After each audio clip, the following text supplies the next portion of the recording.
For more, let's speak to our correspondent, Gulliver Cragg, standing by in the capital, Kyiv. Hello to you, Gulliver. Tell us a bit more about this case.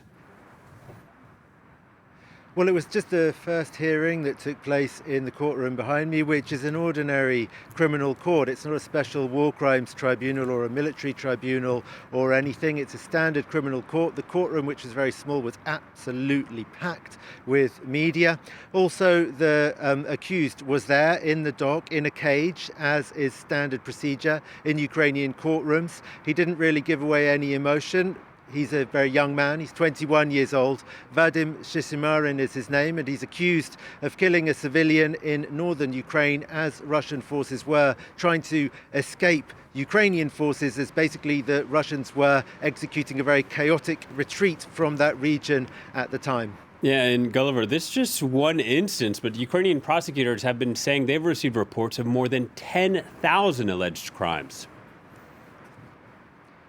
Absolutely. And the prosecutors who were here said that although there are only 2 other Russian soldiers who are currently in the dock in Ukrainian custody, there are already dozens of trials that were ready to go ahead in absentia if the Ukrainian prosecutors decided that that was the best way to go. Russia, of course, being unlikely to extradite any of its soldiers that are accused of such crimes. And then thousands more. This is, I believe, the biggest war crimes investigation in world history, if one takes the whole of Ukraine, of all the different investigations that are being carried out by different departments in Ukraine at the moment. I was actually in Irpin this morning, the Kyiv suburb that saw really fierce fighting between Ukrainian and Russian forces and war crimes committed. When you go there, you can always see teams of people investigating one way or another. And a policeman I spoke to there said that it's not just the police, there are also prosecutors, there are also various international bodies who are involved. It's a huge, very large-scale operation. But one thing that's difficult, of course, is finding witnesses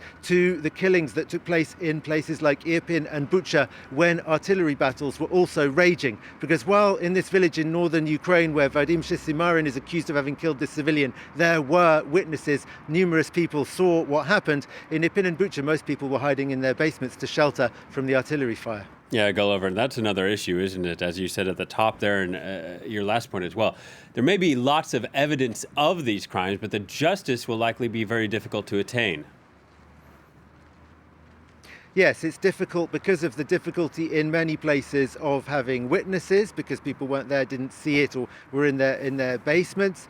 And then, of course, there's the difficulty of bringing these people to justice, of getting them out of Russia or out of the Russian armed forces. That seems like highly unlikely that Russia is going to agree to that. But on the other hand, various forms of technology and actually open source intelligence mean that Ukrainian investigators do say that there are quite a lot of people that they think that they can identify as potential culprits of these crimes, because they can identify who was in a given unit, where that unit was at a given time, and they can get various details about those people actually from things that are available in open source materials. But the other thing perhaps to underline is that Ukrainians I've spoken to, they're not necessarily as bothered about the individuals responsible for individual crimes being punished, because they feel that Russia as a whole, Vladimir Putin's Russia, and everybody who has failed to rebel against it is in a way responsible for what's happening. And what they want is for Russia not to be able to continue doing this, rather than seeing individual